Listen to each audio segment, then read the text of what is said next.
My name is Caleb. I'm a forestry major, and I live in West Virginia. I'm Travis. I'm an environmental science major, and I live in West Virginia. I'm Maggie, and I'm also a landman major. I live in West Virginia as well. And this is Multiflora rose.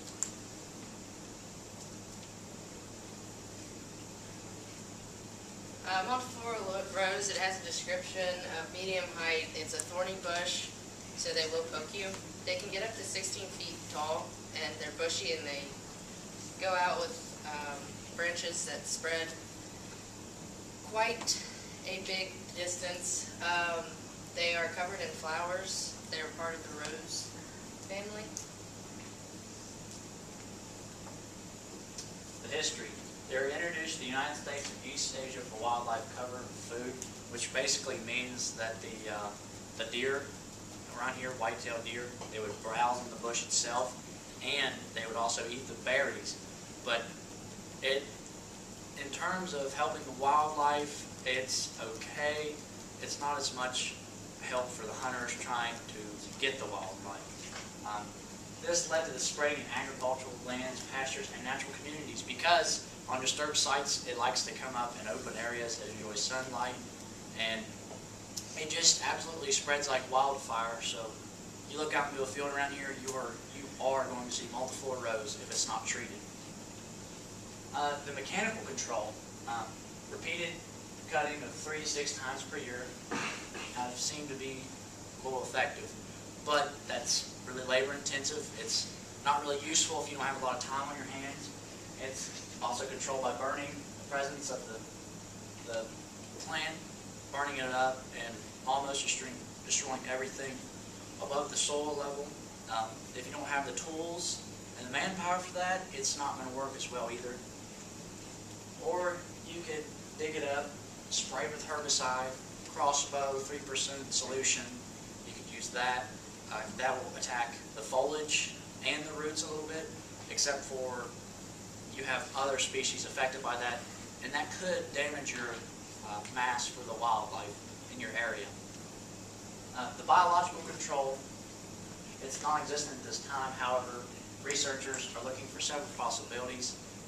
Like I said, the crossbow, it can kill it, but it also kills other stuff. They don't have a selective herbicide for this yet. They do for many plant species, such as autumn olive and other woody species, but it's hard to do it for multiflora rose because it's a soft stem plant, which means that it could also be killed by a herbicide that could kill grass species, but can also be killed by stuff that also kill hardy wood stem plants, such as crossbow. That's what it's made for.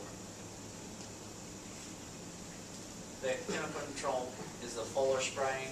Herbicides that contain glyphosate, which is a grass killer, phosphamine, a benzofluorine methyl, and crossbow.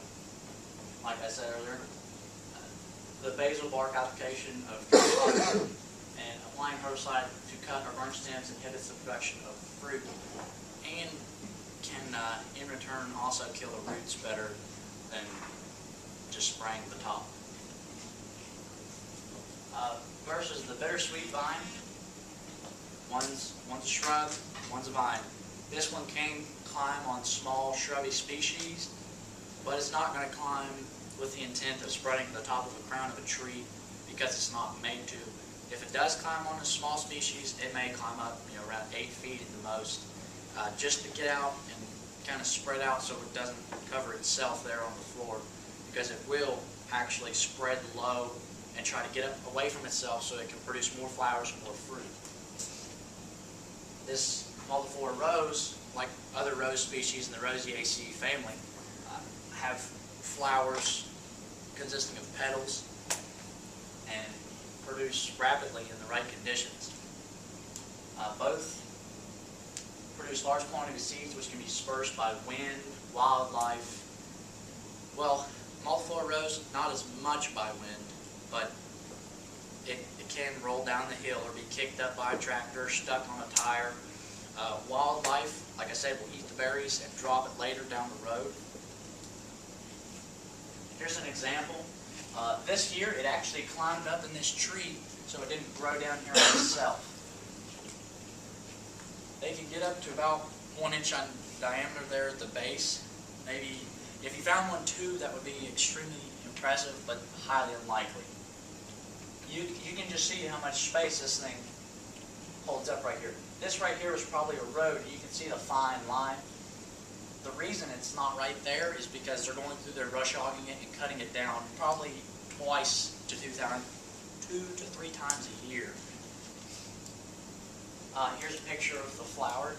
As you can see right here is where the pollinators will pollinate the flower. And it's got little red berries, which are the fruit. Once the flower is pollinated, it can close up and it'll drop the petals and form the fruit. That concludes our presentation.